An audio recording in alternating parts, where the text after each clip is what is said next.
Bismillahirrahmanirrahim. Assalamualaikum warahmatullahi wabarakatuh. Selamat pagi dan salam sehat untuk kita semua, para mahasiswa yang kami banggakan. Bertemu kembali pada pertemuan yang kelima, mata kuliah Metodologi Penelitian Pendidikan Geografi. Yang khusus pada kesempatan hari ini kita akan membahas terkait dengan perbedaan penelitian kuantitatif dan kualitatif. Sebagaimana kita ketahui pada pertemuan sebelumnya, artinya di TM1 dan TM2 kita bicara tentang terkait dengan hakikat penelitian. Jadi mungkin perlu untuk diulas terlebih dahulu atau diulas kembali, yaitu yang mana adalah hakikat penelitian adalah cara ilmiah untuk mendapatkan data atau informasi sebagaimana adanya dan bukan sebagaimana seharusnya. Artinya bahwa dalam penelitian itu yang paling penting adalah dibutuhkan adalah harus natural, sesuai dengan fakta, data, informasi yang ditemukan di lapangan. Yang tentunya dengan tujuan dan kegunaan tertentu.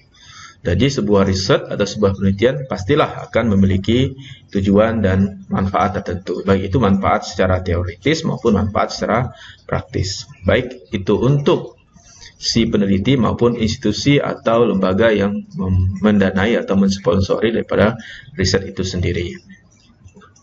Jadi kita lanjut.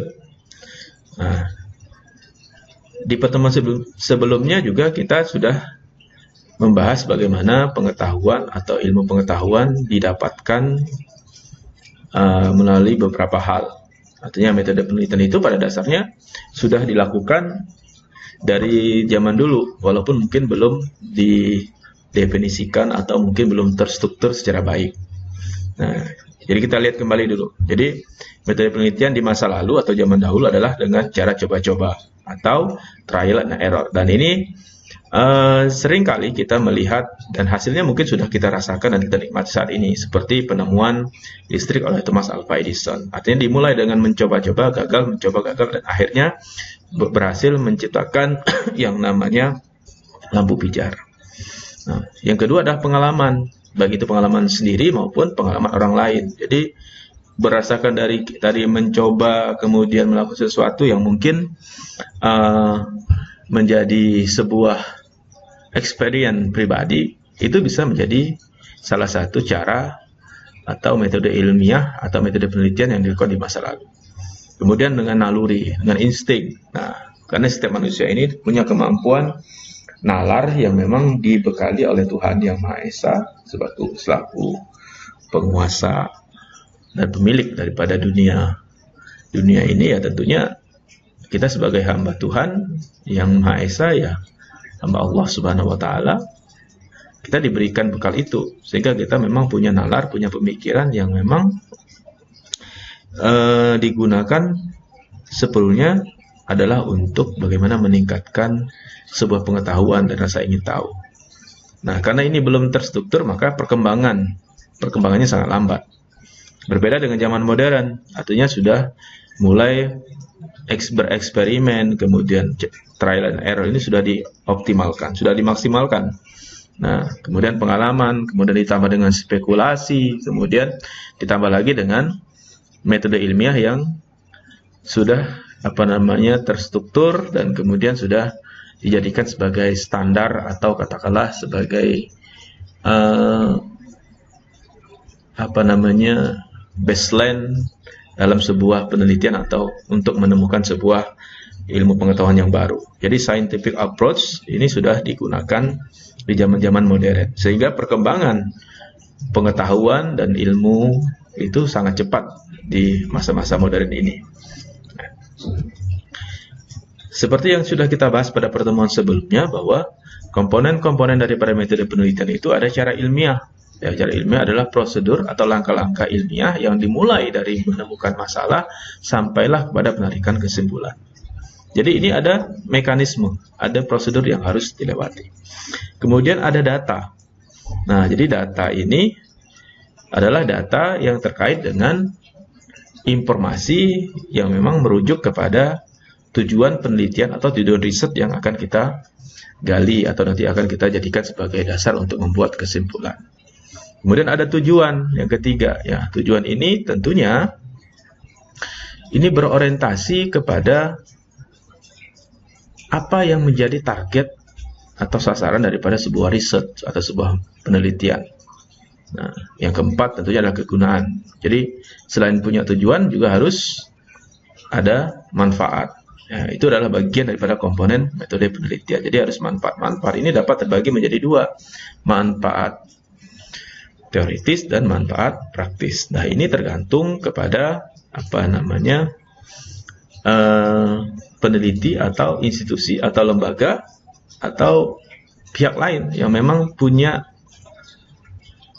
kepentingan atau punya yang mensponsori tentang sebuah riset. Ya, pasti mereka punya target dan tujuan serta manfaat bagi pengembangan lembaganya sendiri. Nah, ini menyesuaikan dengan kebutuhan yang ada di mitra atau kepada peneliti itu sendiri. Nah, secara ilmiah adalah kegiatan penelitian didasari dengan ciri-ciri keilmuan. Nah, apa ciri-cirinya? Yang pertama adalah rasional. Jadi penelitian itu harus rasional, dilakukan dengan cara yang masuk akal, sehingga terjangkau oleh nalar manusia. Jadi bukan sesuatu yang sifatnya adalah di luar batas kemampuan manusia untuk menangkap. Artinya mungkin imajinasi yang terlalu tinggi atau hayalan yang mungkin secara nalar itu tidak bisa diterima. Jadi harus realistis ya. Artinya memang harus terukur ya. Jangan sampai nanti kita melakukan penelitian itu tidak rasional dan tidak terukur. Ya, jadi harus terukur. Kemudian yang kedua adalah empiris. Dapat diamati oleh indera manusia sehingga orang lain dapat mengamati dan mengetahui cara yang digunakan. Nah, ini sangat penting untuk diamati oleh indera manusia karena seyogyanya peneliti itu harus memaksimalkan semua potensi yang ada pada indera manusianya, pada indera dirinya sendiri itu untuk melakukan pengamatan, baik itu melalui visualisasi maupun melalui pendengaran, yang gunanya adalah untuk mendapatkan data-data dan informasi yang betul-betul faktual dan data-data yang valid. Nah, tentunya data ini harus bisa dipertanggungjawabkan.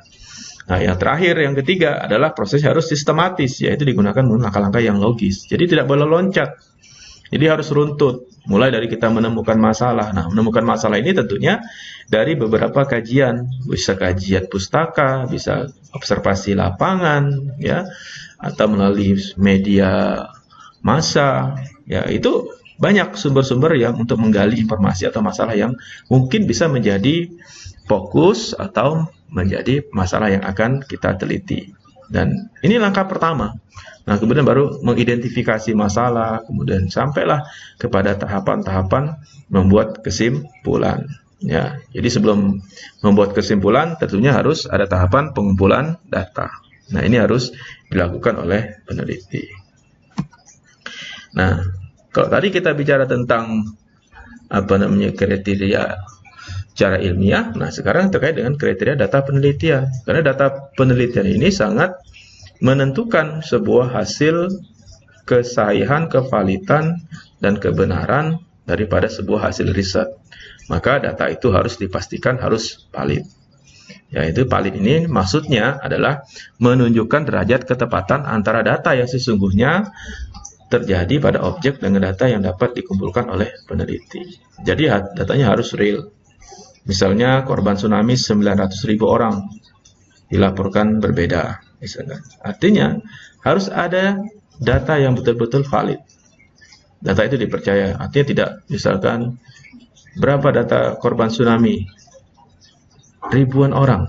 Nah, jadi ribuan orang itu tidak mencerminkan data yang valid. Karena ribuan itu bisa saja 10.000, bisa 20.000, bisa 5.000. Ya. Artinya itu tidak valid. Kemudian yang kedua adalah data harus reliable, menunjukkan konsistensi dalam interval waktu tertentu. Artinya harus konsisten. Jadi kalau misalkan hari ini diuji, misalkan ada seminar atau lokakarya dengan 50 orang, hari ini ditanyakan tentang persepsi kompetensi guru.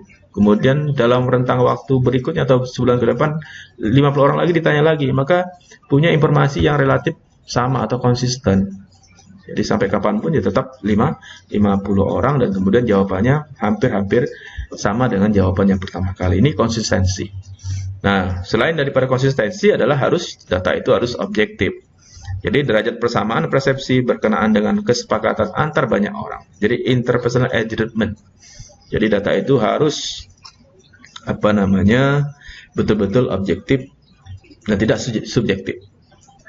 Berarti kalau misalkan data peneliti berbeda pada satu objek, ya berarti tidak subjektif.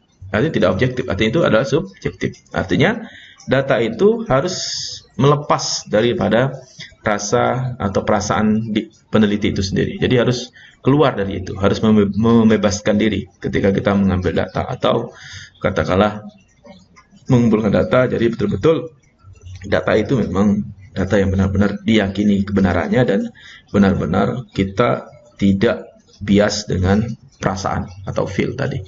Ya, karena kadang-kadang ada juga kita karena merasa wah ini kategorinya baik. Nah, karena kita mengatakan baik itu mungkin karena kita ada kedekatan dengan si responden gitu. Padahal itu tidak boleh dilakukan. Jadi sedekat apapun kita dengan responden, ya kita harus melihat setiap persoalan atau data atau informasi itu seobjektif mungkin. Jadi itu. Nah, ini yang kita bahas pada penelitian atau pembahasan MPPG pada TM yang kelima, yaitu metode kuantitatif dan kualitatif. Jadi beberapa referensi itu menyampaikan ada yang punya kecenderungan menggunakan istilah pendekatan kuantitatif dan kualitatif. Tapi ada juga metode kuantitatif dan kualitatif. Jadi banyak referensi yang memang menjelaskan terkait dengan dua metode ini, ya. Misalkan dari bukunya Sugiono ada pendekatan kualitatif dan pendekatan kuantitatif. Buku yang lain ada juga yang mengatakan metode kuantitatif dan kualitatif. Jadi semakin banyak referensi maka kita akan semakin kaya teori. Dari itu berarti kita akan semakin paham dan semakin mengerti bahwa teori itu akan berbeda-beda. Mungkin punya substansi yang sama tapi mungkin dari segi konsep dasarnya mungkin ada yang perbedaan yang masing-masing orang dari sudut pandang yang lain gitu ya. Nah, tapi hari ini kita akan mengupas terkait dengan bukunya Sugiono ya.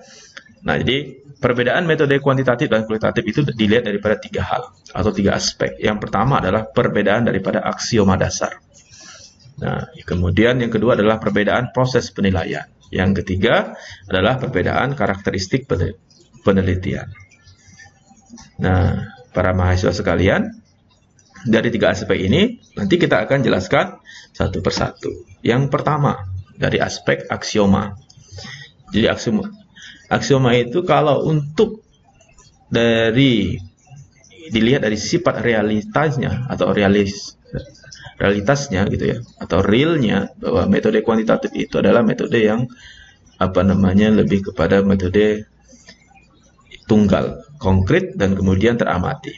Kemudian untuk kualitatif itu lebih kepada ganda, holistik, menyeluruh, dinamis dan hasil konstruksi dan pemahaman. Jadi perbedaannya kalau kualitatif itu lebih dinamis. Ya, dalam membangun konstruksi dan pemahaman itu lebih lebih menjadi fokus ya, orientasi daripada penelitian kualitatif. Kemudian dari segi hubungan peneliti dengan yang diteliti. Untuk metode kuantitatif itu bersifat independen. Independen itu artinya ya dalam hal ini peneliti ya kadang-kadang merasa dirinya lebih gitu dibandingkan dengan subjek yang diteliti. Maka ini juga yang kadang-kadang harus juga dipahami oleh mahasiswa ya, cara komunikasi untuk dengan subjek atau dengan subjek penelitian atau informan ya memang harus betul-betul pandai memainkan kata demi kata sehingga tidak ada ketersinggungan. Kemudian untuk metode kualitatif, interaktif tidak dapat dipisahkan. Artinya memang karena dalam kualitatif ini adalah peneliti itu menjadi instrumen utama, maka tidak independen. Jadi memang harus naturalistik. Jadi memang harus senatural mungkin bahwa peneliti itu benar-benar bisa berbaur dengan informannya. Nah, Ini kan berbeda ya dengan kuantitatif yang lebih harus menunjukkan bahwa saya peneliti, bahwa guru, misalnya kalau di sini kasusnya guru yang menjadi subjek, berarti guru yang diteliti. Kemudian hubungan variabel. Nah, hubungan variabel ini kalau di kuantitatif ada sebab akibat, maka ada studi hubungan, ada studi komparasi, ada eksperimen. Jadi ada variabel bebas atau variabel terikat atau variabel interval atau variabel moderator. Nah, ini tergantung daripada metode penelitian yang nanti yang digunakan. Kalau untuk kualitatif lebih kepada hubungan timbal balik, lebih kepada interaksi. Kenapa? Karena yang kita butuhkan dalam kualitatif adalah kita salah satunya adalah peneliti sebagai instrumen utama, kemudian dari orientasi tujuan kualitatif itu nanti orientasinya kepada menghasilkan teori baru. Artinya memang pemahaman tentang makna sebuah objek itu betul-betul harus maksimal, sehingga interaktifnya harus betul-betul terjaga, sehingga komunikasi itu sebagai jembatannya untuk mendapatkan data dan informasi itu tetap menjadi salah satu cara peneliti untuk mengupas, menggali informasi sedalam mungkin. Apalagi yang digunakan adalah depth interview, ya. Wawancara mendalam ini tentunya butuh keterampilan dan butuh concern ya dalam pengembangan setiap membuka pertanyaan-pertanyaan dalam sesi wawancaranya dengan informan. Kemudian yang keempat adalah dari kemungkinan generalisasi. Kalau kuantitatif itu cenderung membuat generalisasi, kesimpulan, ya. Tapi kalau untuk kualitatif lebih kepada ikatan konteks dan waktu. Ya, hanya mungkin dalam waktu tertentu karena lebih kepada transferability, ya. Artinya lebih kepada tidak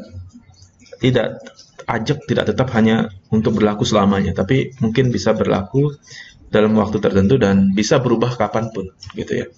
Kemudian peranan nilai. Nah, kalau untuk kuantitatif cenderung bebas nilai, ya. Artinya ada hal-hal yang mungkin tidak tersekat oleh aturan-aturan yang mungkin terkait dengan aspek-aspek yang lain. Tapi kalau untuk kualitatif terikat dengan nilai. Ini dari sudut pandang aksioma yang pertama. Kemudian dari sudut pandang metode. Nah, sesuai metode ini dimulai daripada desain. Nah, kalau metode kuantitatif, desain itu bersifat spesifik. Artinya spesifik itu sudah fokus, ya, jelas, kemudian rinci. Kemudian memang dibuat sesempurna mungkin dari awal, sudah mantap dan ideal dari awal. Kemudian yang paling penting bahwa ketika desain ini sudah dibuat, maka ini menjadi pegangan atau panduan atau pedoman dalam langkah-langkah penelitian selanjutnya. Jadi peneliti tidak punya kewenangan atau sangat dilarang atau diupayakan untuk tidak mengubah desain yang sudah ada, yang sudah disepakati.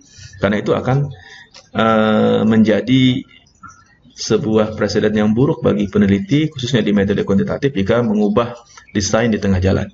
Maka harus ajak. Jadi betul-betul desainnya harus dibuat ideal dan sesuai dan mantap dari awal, sehingga betul-betul ini menjadi panduan yang mendekati sempurna lah untuk langkah-langkah penelitian berikutnya.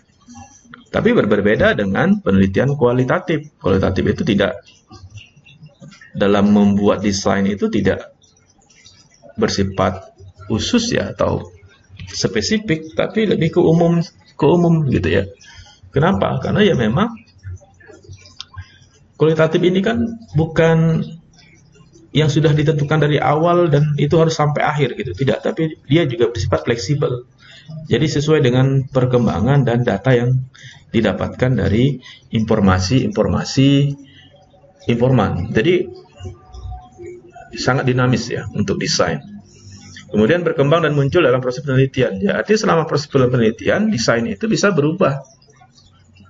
Ya, berubah sesuai dengan kemampuan daripada tadi peneliti selaku instrumen utama menggali data dari sumber-sumber data seperti informan atau dengan wawancara yang mendalam tadi. Mungkin ditemukan fakta baru, informasi baru. Nah, ini akan mengubah sampai ada kesimpulan sementara. dalam sebuah riset kualitatif. Nah, ini perbedaannya. Jadi secara umum perbedaannya kalau dilihat daripada desain, ya metode kuantitatif lebih spesifik, lebih khusus, kemudian digunakan sebagai panduan untuk langkah-langkah berikutnya.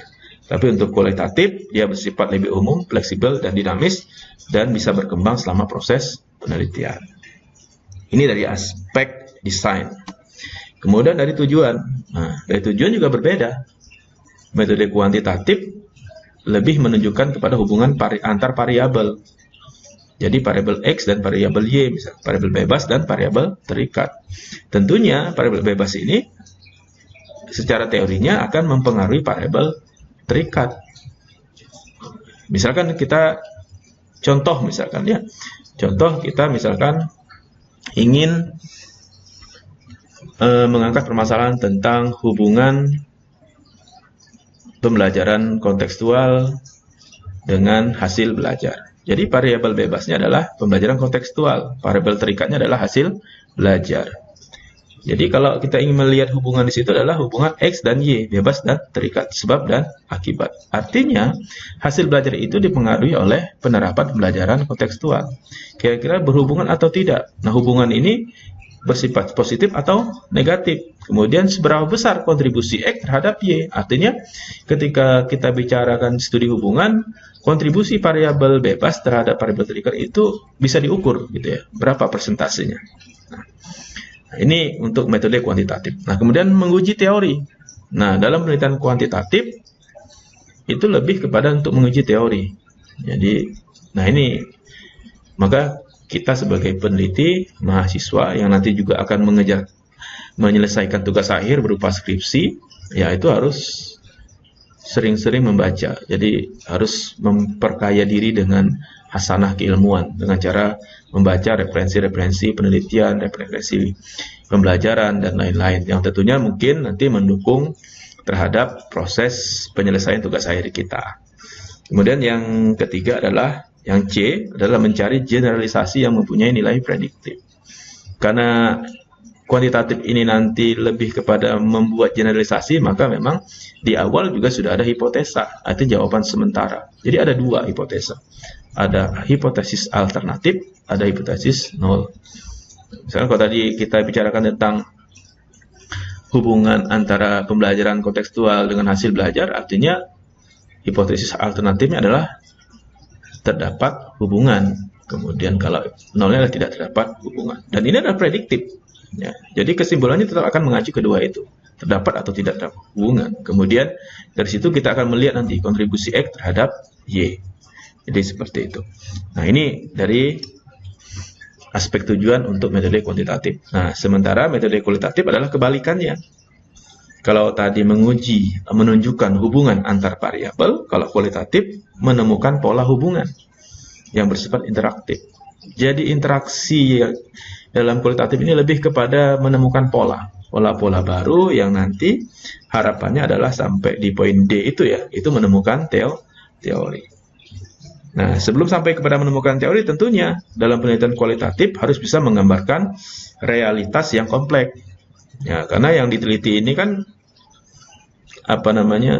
dalam kualitatif istilahnya itu bukan masalah ya, tapi fokus penelitian. Fokusnya ini kan misalkan dengan fokus tentang persepsi budaya berladang di Kalimantan Barat misalkan. Jadi ini yang menjadi fokus. Tentunya ketika kita mewawancarai informan, ya banyak fakta-fakta yang mungkin tadi kita tidak tahu, kita menjadi tahu. Dan itu adalah realitas yang kompleks yang harus dinarasikan, harus dideskripsikan dalam sebuah hasil riset kita dan data-data nanti yang mungkin nanti kita akan display, kita akan reduksi, dan kemudian kita akan memverifikasi dan kemudian menarik sebuah kesimpulan. Nah, yang ketiga adalah memperoleh pemahaman makna. Jadi dalam penelitian kualitatif itu diorientasikan kepada bagaimana kita menarasikan dan kita memberikan pemahaman tentang makna sebuah fenomena atau objek yang kita amati. Nah, nanti endingnya adalah metode kualitatif adalah dengan orientasi tujuan menemukan teori atau pengetahuan baru. Nah, ini kalau kita lihat perbedaan dari sisi tujuan antara kualitatif dan kuantitatif. Yang paling kentara adalah di kuantitatif mungkin lebih kepada menguji teori, kalau kualitatif lebih kepada menemukan teori dan pemahaman sebuah makna atau sebuah konsep. Ya, itu. Kemudian dari teknik penelitian. Nah, dari teknik penelitian itu untuk kuantitatif mungkin ada beberapa ya. Ada eksperimen, ada survei gitu ya. Kemudian ada penelitian terapan yang lain, studi hubungan, komparasi, banyak ya. Nah, jadi kalau eksperimen ini lebih punya kecenderungan membandingkan dua. Jadi kita ingin melihat dua model mana yang lebih efektif. Nah, ini nanti larinya ke eksperimen. Kemudian kuesioner. Ya, jadi kalau untuk mengumpulkan data ya, jadi tekniknya mungkin lebih kepada kuesioner. Jadi ada semacam lembar kuis atau lembar apa gitu ya, angket, yaitu digunakan dalam metode kuantitatif. Kemudian ada observasi dan wawancara terstruktur. Jadi di penelitian kuantitatif maupun kualitatif ya memang lebih kepada observasi dan wawancara ini ada. Hanya mungkin perbedaannya kalau untuk kualitatif adalah participant observation, kalau untuk wawancara mungkin kalau di kualitatif adalah wawancara mendalam atau interview, depth interview. Jadi dalam penelitian ini dua hal ini sangat penting karena itu menyangkut tentang visualisasi dan indera pendengar kita. Jadi kita bisa menerjemahkan apa yang kita lihat dalam bentuk narasi kalau kita juga didukung dengan pendengaran. Nah, pendengaran ini bisa direkam kemudian kita catat dalam buku log harian atau catatan kecil gitu ya. Nah, itu nanti bisa disusun, nanti baru kita inventarisir. Nah, mana data-data yang kita butuhkan. Kemudian untuk metode kualitatif itu adalah partisipan observasi. Nah, beda ya dengan observasi. Kalau ini observasi ini kita cukup datang melihat, kita checklist pakai lembar observasi, checklist centang, mungkin selesai gitu. Tapi kalau partisipan observasi ini lebih tidak hanya sebatas untuk mencentang lembar observasi, tapi juga harus mencatat. Juga akan lebih baik mungkin dengan memvideokan atau mengambil gambar atau dengan informan langsung berinteraksi dan direkam ya. Nah, kemudian ada in-depth interview, wawancara mendalam. Kalau di kuantitatif itu wawancaranya terstruktur. Jadi ada lembar yang dibawa oleh peneliti ya. Namanya siapa, misalkan ya, pekerjaannya apa, umurnya berapa, nanti baru ada rangkaian pertanyaan yang sudah disusun. Jadi tinggal kita seperti kita membacakan saja. Jadi itu tidak natural. Tapi untuk kualitatif tidak begitu. Karena ini wawancara mendalam, ya yang dibawa cukup mungkin panduan wawancara dan itu juga hanya sebatas untuk bagaimana kita memulai. Karena nanti yang ditanyakan adalah terkait dengan penggalian materi atau informasi dengan cara-cara peneliti itu sendiri. Maka diharapkan dalam penelitian kualitatif, ya paling tidak relevansi antara latar belakang peneliti dengan apa yang diteliti itu, ya punya relevansi, punya hubungan, artinya punya modal lah. Dan dia punya referensi, ya sehingga betul-betul ketika nanti ingin menggali informasi, sudah punya sumber-sumber referensi yang ada dalam benak pemikirannya sehingga itu nanti dikembangkan di lapangan. Nah, yang ketiga dalam kualitatif paling penting juga adalah dokumentasi. Jadi semuanya harus terdokumentasi dengan baik. Jadi tidak boleh ada satu data yang penting mungkin bagi riset itu tapi tidak didokumentasikan baik dalam bentuk gambar maupun dalam bentuk video atau rekaman audio atau tape recorder tadi ya. Kemudian yang ketiga adalah triangulasi. Kenapa harus ada triangulasi? Ini adalah untuk memastikan bahwa data yang kita ambil, kita peroleh dari informan, itu betul-betul datanya sahih, datanya bisa dipertanggungjawabkan.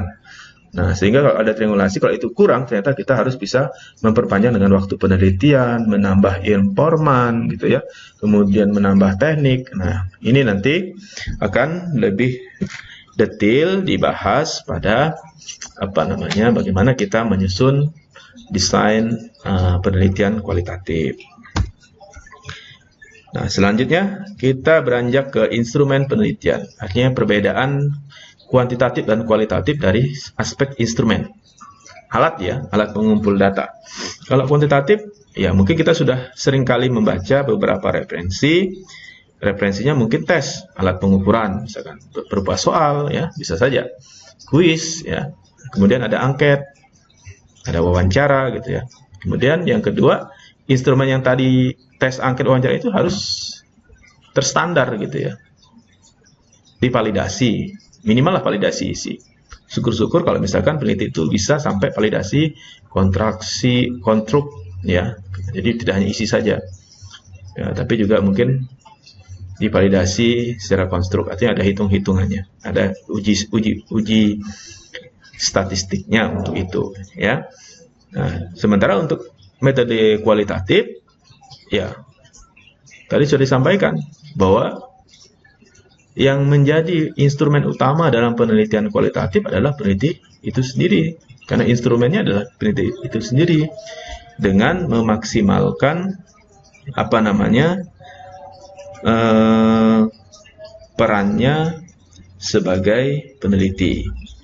Kemudian yang B adalah catatan rekaman kamera handycam. Nah, ini penting untuk dimiliki oleh peneliti yang mungkin nanti memilih penelitian kualitatif. Kemudian dari segi data adalah, kalau kuantitatif tentunya datanya ya pasti kuantitatif, ya pasti dalam bentuk angka atau dalam bentuk, nah yang mungkin kalau bicara angka itu ada data ordinal, ada data nominal. Nah, tapi intinya adalah kita bicara tentang kuantitas, ya, artinya mungkin orientasinya lebih pada angka. Kemudian yang kedua adalah hasil pengukuran variabel yang dioperasionalkan dengan menggunakan instrumen. Misalkan angket tadi, ya, jadi dioperasionalkan, harus semacam dikonversi, ya, dikonversikan dalam bentuk angka. Nah, untuk kualitatif datanya ada data deskriptif berupa narasi dan segala macam. Kemudian poin B adalah dokumen pribadi, catatan lapangan, dan tindakan responden. Ini adalah data-data untuk penelitian kualitatif. Untuk sampel dan sumber data, jadi untuk metode kuantitatif sampelnya lebih besar, ya. Kadang kita melihat dari populasi. Nah, dari populasi itu mungkin nanti akan diwakili oleh sampel tadi. Jadi sampel itu adalah representatif dari populasi yang ada. Jadi harus ada keterwakilan. Kemudian sedapat mungkin sampel itu dirandom atau diacak, ya. Jadi diupayakan tidak dengan purposive sampling, artinya dengan kriteria tertentu saja. Nah, kemudian yang paling mencolok adalah dalam kuantitatif, sampel atau populasi itu ditentukan sejak awal. Nah, ini berbeda dengan kualitatif. Dari segi sumber data atau informan relatif lebih kecil, ya. Kemudian tidak representatif, artinya tergantung kebutuhan data yang kita butuhkan. Misalkan kita ingin meneliti tentang budaya berladang, ya kita butuhkan adalah pelaku atau masyarakat yang memang berladang, yang memang meyakini tradisi berladang itulah tradisi daripada nenek moyang, misalkan. Apa yang kita butuhkan? Siapa yang perlu kita wawancara? Mungkin temenggung adat, ketua adat, atau tokoh masyarakat yang memang paham terkait dengan proses ritual bagaimana membuka lahan sampai ke panen, sampai kepada proses ucapan syukur kepada Tuhan Yang Maha Esa, kalau dalam bahasa Dayak mungkin Jubata, ya. Nah, jadi itu yang menjadi informan betul-betul terseleksi dan betul-betul memang betul memahami tentang apa yang substansi yang nanti ingin kita tanyakan atau kita gali informasinya. Yang ketiga adalah purposive, ya. Purposive itu artinya tidak diacak. Ya, jadi selain kecil juga tidak representatif, tapi sesuai dengan kebutuhan, juga tidak diacak. Ya, tergantung penelitinya, melihat daripada sumber atau informasi apa yang ingin digali daripada informan itu. Nah, ini adalah keleluasaan, fleksibilitas daripada penelitian kualitatif. Kemudian yang penting, yang terakhir adalah seperti sama halnya dengan desain dalam aspek desain, gitu ya. Jadi sumber data ini juga berkembang selama proses penelitian. Jadi kayak snowball snowball sampling gitu ya. Jadi dia untuk mengecek satu keabsahan satu informan itu harus dicek beberapa orang untuk mengecek kebenarannya. Kemudian baru itu nanti diverifikasi. Apakah informasi yang didapatkan dari satu informan itu bisa dijadikan sebagai informasi yang menjadi referensi ketika nanti menarik sebuah kesimpulan. Ini dari aspek sampel dan sumber data. Kemudian dari analisis. Nah, dari analisis ini untuk kuantitatif itu lebih kepada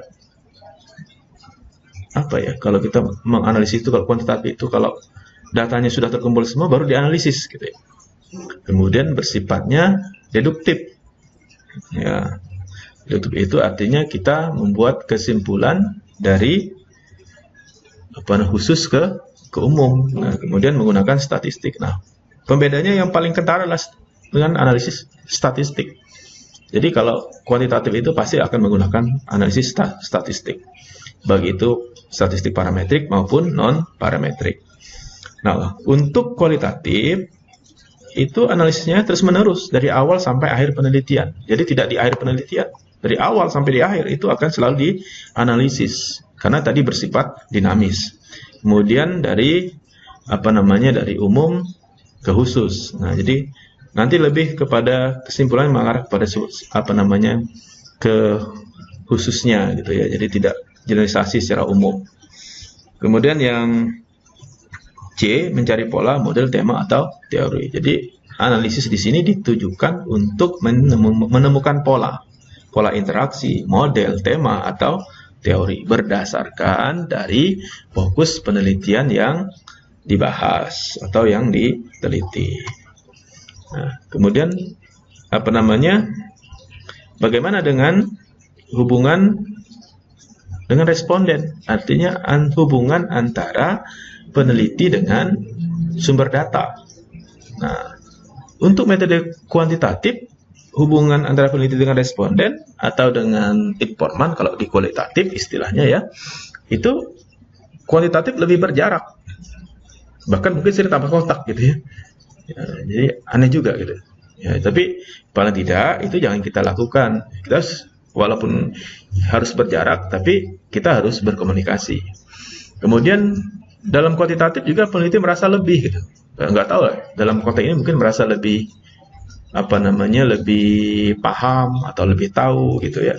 Nah, ini yang kadang-kadang jika komunikasi yang digunakan tidak efektif dan kemudian komunikasinya tidak bisa membangun interaksi yang positif, maka akan kesulitan juga dalam proses penelitiannya. Maka memang peneliti mau penelitian kuantitatif maupun kualitatif juga harus berhati-hati dengan cara komunikasi. Kemudian jangkanya pendek. Nah, jadi dalam kuantitatif ini jangkanya pendek. Kenapa? Karena sudah ditentukan dari awal. Berapa? 1 bulan. Ya 1 bulan. 2 minggu. 2 minggu. Ya, karena tidak boleh mengubah desain di tengah jalan.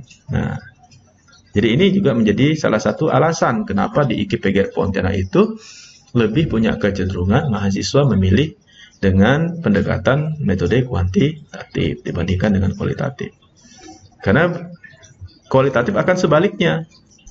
Ya, dari segi waktu relatif agak lama, jangka waktunya agak lama gitu ya dibandingkan dengan kuantitatif. Karena dalam kualitatif tidak bisa ditentukan dari awal, karena tergantung daripada informan atau informasi yang kita butuhkan di lapangan. Kemudian dari segi aspek kedudukan ya, kalau kualitatif setara ya, karena kita harus berbaur dengan informan. Kalau bisa tanpa jarak gitu, harus berempati, interaksinya betul-betul harus positif. Jadi chemistry-nya harus dibangun, sehingga informasi yang didapatkan juga betul-betul informasi yang tanpa tekanan, artinya betul-betul yang nothing tulus ya kalau bahasa sekarang itu ya. Jadi mengalir saja. Jadi benar-benar informasi yang akurat dan informasi yang dapat dipertanggungjawabkan. Ini dari aspek hubungan. Kemudian dari usulan desain.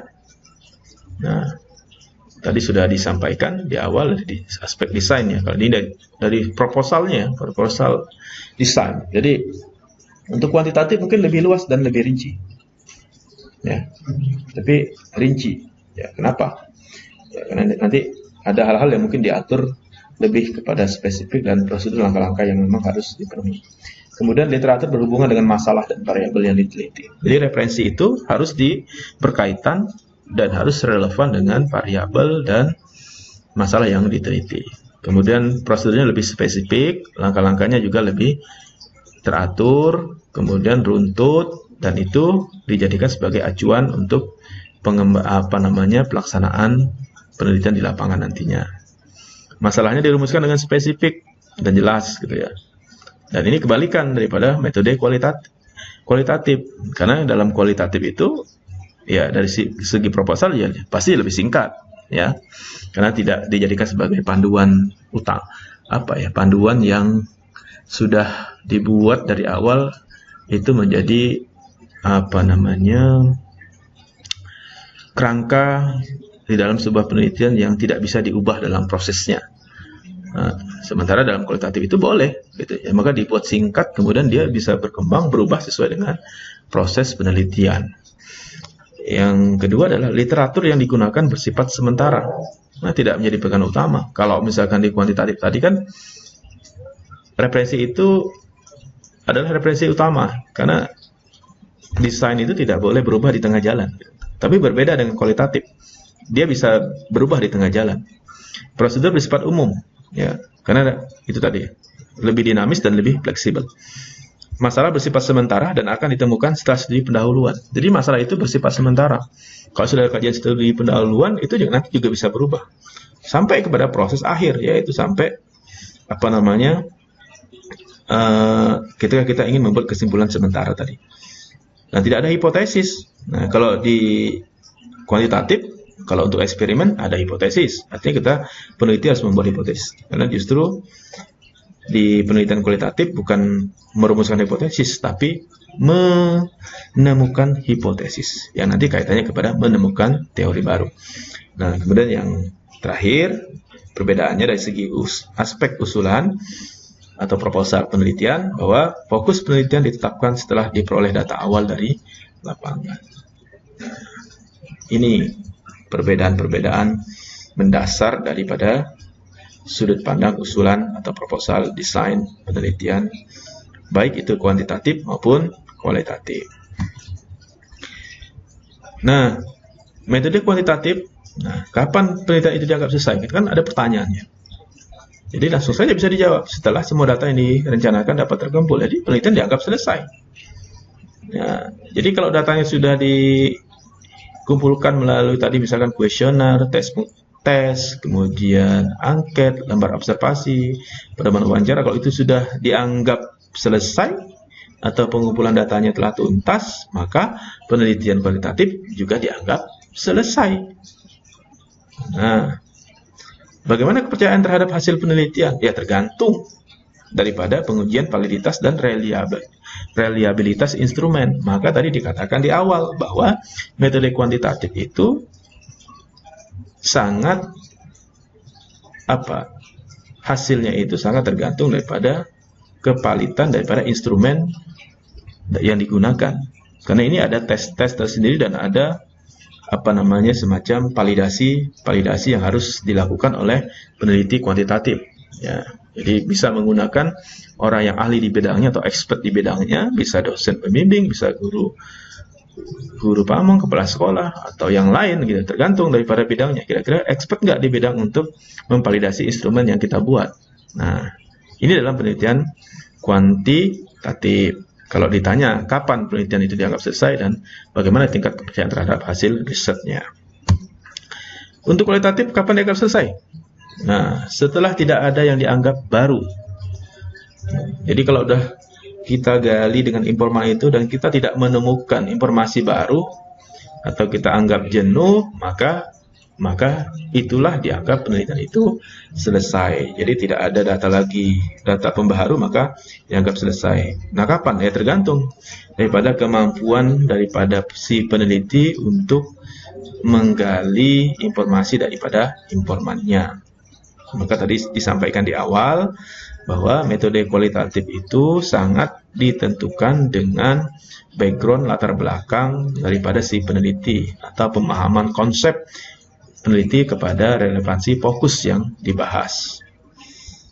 Nah, untuk kepercayaannya terhadap hasil penelitian bagaimana? Ya, tadi ada istilahnya dalam kualitatif itu. Kalau di kuantitatif itu lebih kepada validitas dan reliabilitas instrumen, kalau di sini lebih kepada pengujian kredibilitas, tingkat kepercayaan, keabsahan datanya, kemudian depenabilitas, artinya independensi, kemudian bagaimana prosesnya. Jadi proses itu menentukan sebuah hasil penelitian. Nah, Bapak Ibu, para mahasiswa sekalian, itulah beberapa hal yang terkait dengan perbedaan penelitian kuantitatif dan kualitatif. Kalau dari pertanyaan. Kemudian dari segi proses, misalnya linear dan sirkuler. Nah, apa maksud linear? Artinya linear itu berbanding lurus ya. Kalau sirkuler itu artinya ada siklus ya, siklus yang harus dilakukan. Jadi ini beberapa hal perbedaan mendasar yang bisa Bapak sampaikan, Bapak paparkan dalam pertemuan MPPG di tahap yang kelima.